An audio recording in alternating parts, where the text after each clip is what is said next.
My dad retired. He did not let me finish my sentence and interrupted again. Oh, then he must be dependent on you for his living after retirement? He didn't even let me complete my sentence before passing judgment. I was furious by now. I reacted.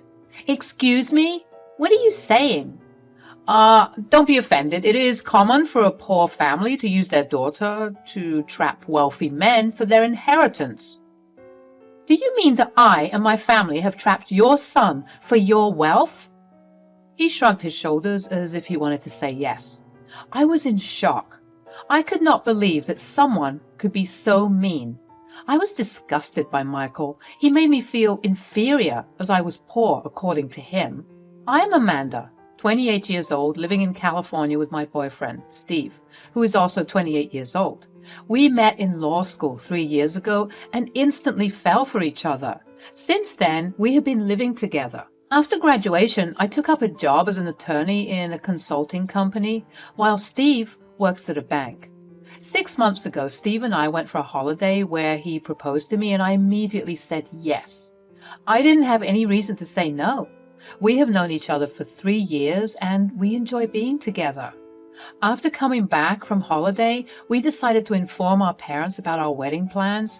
It was decided that the coming weekend we would meet my parents, and the following week we would meet Steve's parents. We had never introduced each other to our parents before, due to some personal reasons, so this would be our first meeting. I was super excited about this plan. I could not control my excitement and immediately called up my mom. Mom, Steve proposed to me and we're planning to get married. Congratulations, sweetie. I am so happy for you both. Yeah, Mom, I'm happy too. So when can we meet Steve? We're planning to come home this Sunday. Does this sound good? Yes, sure. See you then. Bye. Bye. The following week, Steve and I drove to my parents' house in Sacramento. I'm born and brought up in Sacramento. My father, Mark Johnson, is a retired judge, and my mother is a homemaker. Steve was a little nervous on the way, but I tried to cheer him up by saying, "It would be fine. My parents are cool ones." "Oh, yeah? I'll find out today." As soon as we entered the house, my mom came running to welcome us. Steve greeted my mom with a nervous smile. She took us to the living room where Dad was sitting with his newspaper. Steve went towards him and offered a handshake. My dad immediately stood up and greeted Steve with a formal handshake. My father's politeness immediately turned off Steve's nervousness. We spent the day talking about work and life while enjoying the delicious lunch prepared by my mom. Dad shared his courtroom experiences with us. My parents liked Steve's polite nature. Steve, too, seemed to have a good time with my parents. We came back with happy memories. Steve looked relieved and delighted with the experience. I was happy, too. Next, it was my turn to meet Steve's parents. Steve was tense throughout the week after this meeting. When I asked him, he just said, I don't get along well with my father." "I know, don't worry. It is just a matter of a few hours. We will meet them and come back home." Steve's father, Michael Lewis, was a businessman, and he wanted Steve to join his real estate business. Steve didn't like his father's business and instead wanted to study law. Since then, they are not on good terms. While on the way to his parents' home, Steve told me, "Don't be upset if my father behaves arrogantly." "What? Why would he do so?" "I don't know. He might be just angry with me." "That was a long time ago. He must have forgiven you." Steve sighed. "I wish, but I know my father. He does not forgive that easily." "Oh, come on. You're just overthinking. It'll be fine." Steve's anxiousness made me nervous, too. Steve's house was on the other side of the city. It was a 2-storied bungalow with a spacious lawn. As we went inside the house, we were greeted by Steve's mother, Catherine. "Hello, my dear." She greeted us with a warm hug. She looked like a kind and poised woman.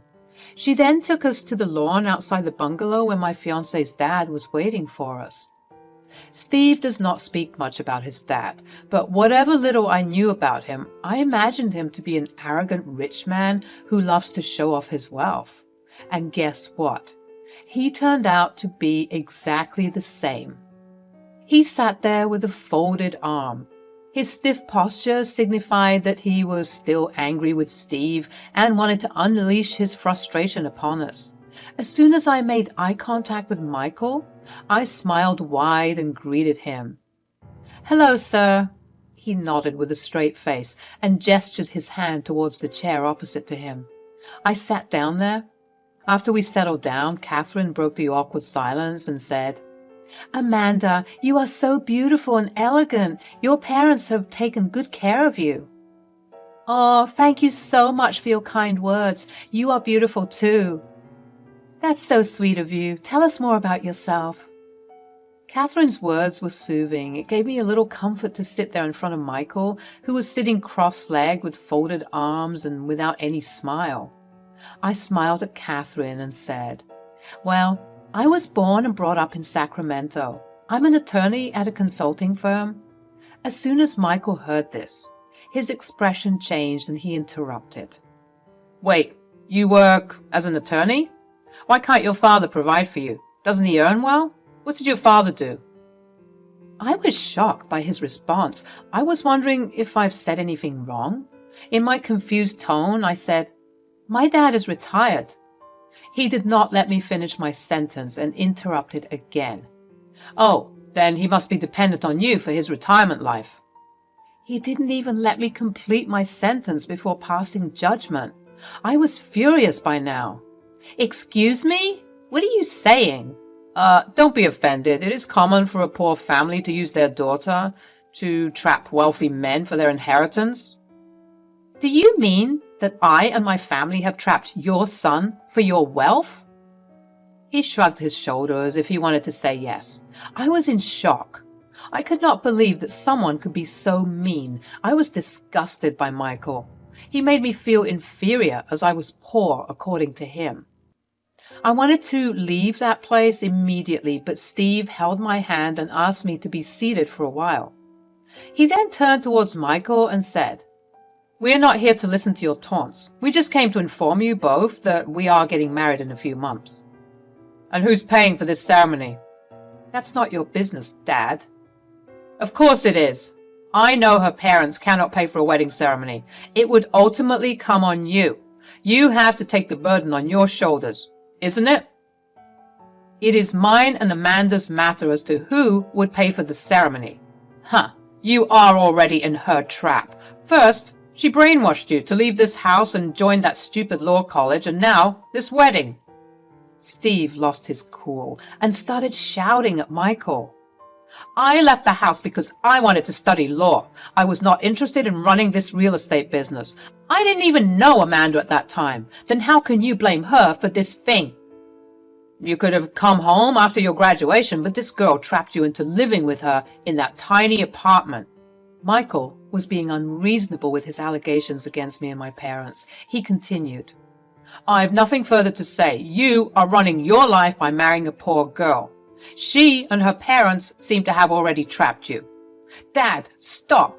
I have met her parents. They are kind people and they are not interested in your wealth." The conversation between them got intense.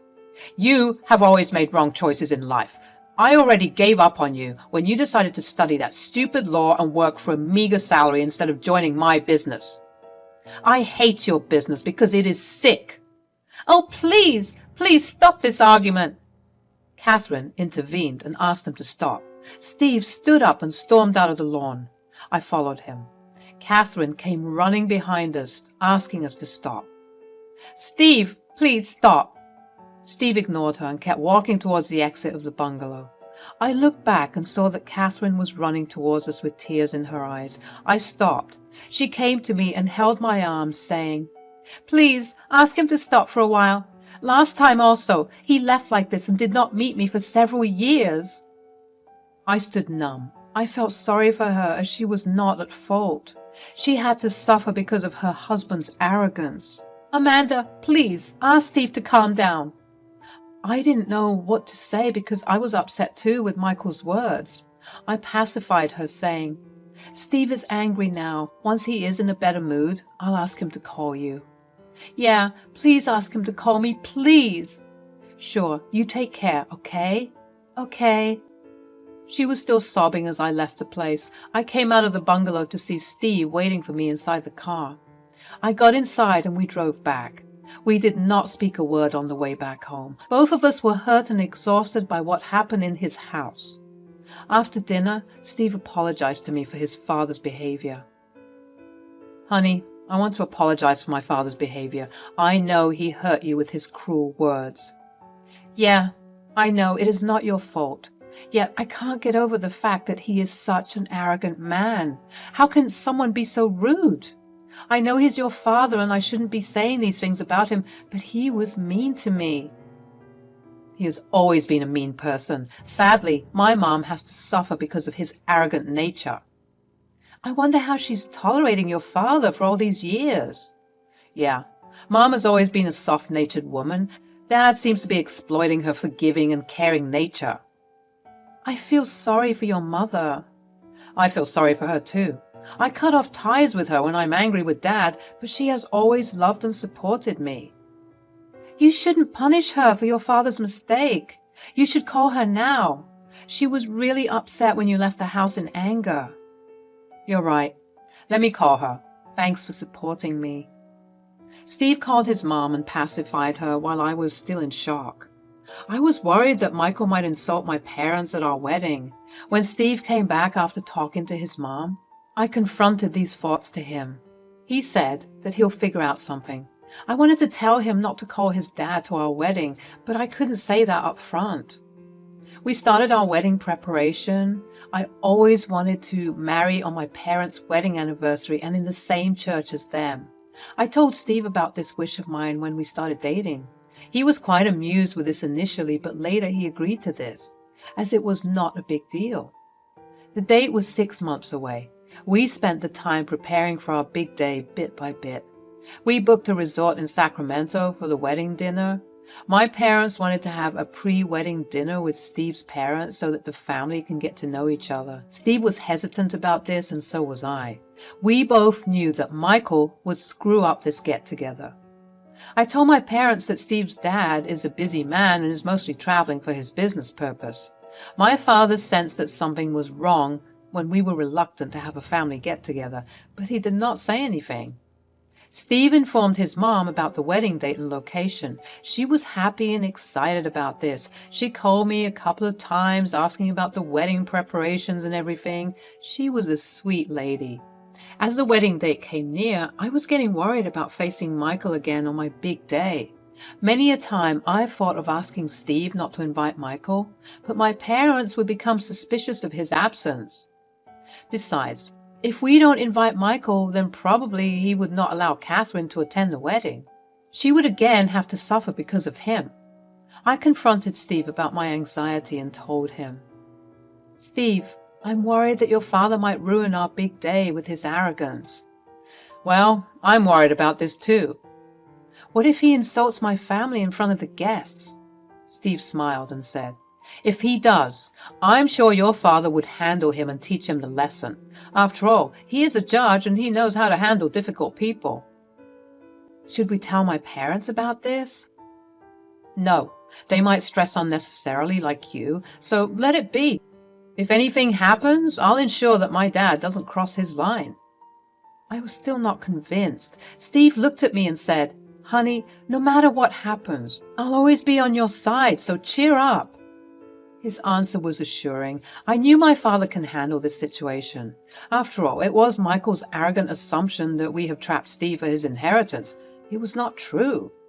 A day before our wedding, we drove to Sacramento. We had booked a hotel for our friends and relatives to stay. Steve's mom informed me that they would directly come to the church for the main wedding. I was nervous. I walked down the aisle with my dad, and that was the happiest moment of my life while we were exchanging vows. I saw Mark and Catherine entering the church. My parents escorted them to the front row to take a seat. Catherine waved at us. She looked happy and excited, whereas Michael sat with a grim face. By then, I stopped caring about him. I was happy to have my parents by my side as I get married to Steve. All went well, and we went to the hotel to get some rest before the wedding dinner. I asked my mom if they got the chance to meet Steve's parents. She informed me that they did not get a chance to speak to Steve's parents apart from the formal greetings. Steve's parents arrived late to the wedding, and my parents were busy with the arrangements, so they didn't get enough time to have any conversation. But my mom mentioned that Michael seemed upset. I asked nervously, "Did he say anything?" "No, he didn't say anything. Actually, he did not say anything at all. It was Catherine who was responding to our greetings. I'm not sure what was wrong with him." "Oh, okay." My mother got suspicious. "Is everything fine between Steve and his parents?" Yeah, everything's fine. He might be tired from the long journey." "Hopefully he catches some rest before the wedding dinner." "Yeah." I thought Steve's parents would not attend the wedding dinner, but to my surprise, they came. Catherine was happy and greeted all of us with a cheerful smile, while Michael was standing stiff with folded arms. He did not bother to congratulate us. Instead, he told Steve, "You've become a puppet. Instead of organizing the wedding at our place, you came to her place for the wedding." "Dad, not today. It's my wedding dinner. Please don't ruin it." "Huh. This girl and her family have already ruined your life, Steve. They made you spend so much on this lavish wedding dinner. If this continues, you'll be on the streets one day." Catherine looked embarrassed as she intervened. "Michael, why are you doing this to our son? It is embarrassing. The guests have started coming in." "Huh, I don't care. They're not my guests." Catherine pulled him aside. My parents were taking care of the arrangements. After a while, they came and greeted Steve's parents. "Hello, Mr. and Mrs. Lewis. We didn't get a chance to greet each other at the church. Hope you're having a good time." "Hello, Mr. and Mrs. Johnson. Thanks for the warm welcome. Yes, we are enjoying the evening." Michael faked his smile and said, "Hello. Yes, we didn't get the chance for a formal introduction. My name is Michael Lewis, and I run a real estate business with an annual turnover of over $10 million. "That's impressive. Glad to know." Michael interrupted again. Yeah, I know you must have been impressed. Amanda told me that you're retired now. It must be difficult for you." "What? Difficult? Why? I get a handsome pension from the government for my service. I'm a retired judge, and not a retired janitor." My dad responded humorously. "What? You're a retired judge?" "Yes. Why, is that a surprise? Did you assume that I was a janitor?" Saying this, my father burst out in laughter. My father realized that Michael was trying to show off his wealth. Hence, he gave a befitting reply to him in a humorous way. Michael turned pale and could not find words. He responded in a low voice. "What? No, I did not assume anything as such. Actually, I didn't know that you were into government services." "All right. Now that you know, do you have anything to say?" "No, I'm good. Thanks." Steve was right that my father can well handle Michael. Michael made me feel inferior, thinking I was poor. Now he was shocked to know that my father was a judge at Sacramento Court. "Well, excuse us. We have to attend to other guests. Please enjoy the dinner." "Sure, please go ahead. We'll take care of ourselves." My parents went to greet their friends. Michael pulled Steve aside and said, "Why didn't you tell me that her dad is a retired judge?" Amanda wanted to say, but you didn't let her complete the sentence. "Now, please excuse us. We want to enjoy our wedding dinner." Michael's face turned red in anger. He came to the party thinking that he was the wealthiest man at the party, and my parents were poor. Now it hurts his ego to see renowned government officials and bureaucrats joining the party with my parents. He had no one left to unleash his frustration other than Catherine. He looked frustrated for the rest of the evening, but faked his smile when my parents introduced him to high-profile guests. He then left the party early, forcing Catherine to join him. She wanted to spend time with us, but Michael didn't let her stay. I felt sorry for her. After a few months, I got to know that Catherine has decided to divorce Michael as she could no longer take his dominance. Steve told me that Michael did not start this business of his own. It was of his paternal grandfather, that is, Catherine's father. As Catherine was a single daughter, her father handed over the business to Michael before moving to the countryside to spend his retired life. Although Michael was running the business at the forefront, the actual owner of the business was Catherine. She took away his father's ancestral business from Michael and handed it over to her first cousin. The bungalow at which Steve's parents lived was also Catherine's ancestral home. After their divorce, Michael was chased out of that house, and now he has no place to live. I got to know from Catherine that Michael's parents and his siblings have also cut off all ties with him long back as Michael insulted his parents for their poverty. Michael had no one to go to, and now he's doing odd jobs to make a living. I don't feel sorry for him because he has ruined all his relationships because of his shallow nature. He was arrogant about his wealth, which was not even his. After knowing all this, I'm convinced that Michael married Catherine only for her wealth. That is why he considers everyone to be greedy like him. Steve and I often visit Catherine in her bungalow. She has started organic farming in the backyard where she grows organic fruits and vegetables. She brings fresh fruits for us from her farm whenever she visits us. I feel happy to see her independent and living happily on her terms and not dictated by her cruel husband. Steve and I are also living a happy and prosperous life.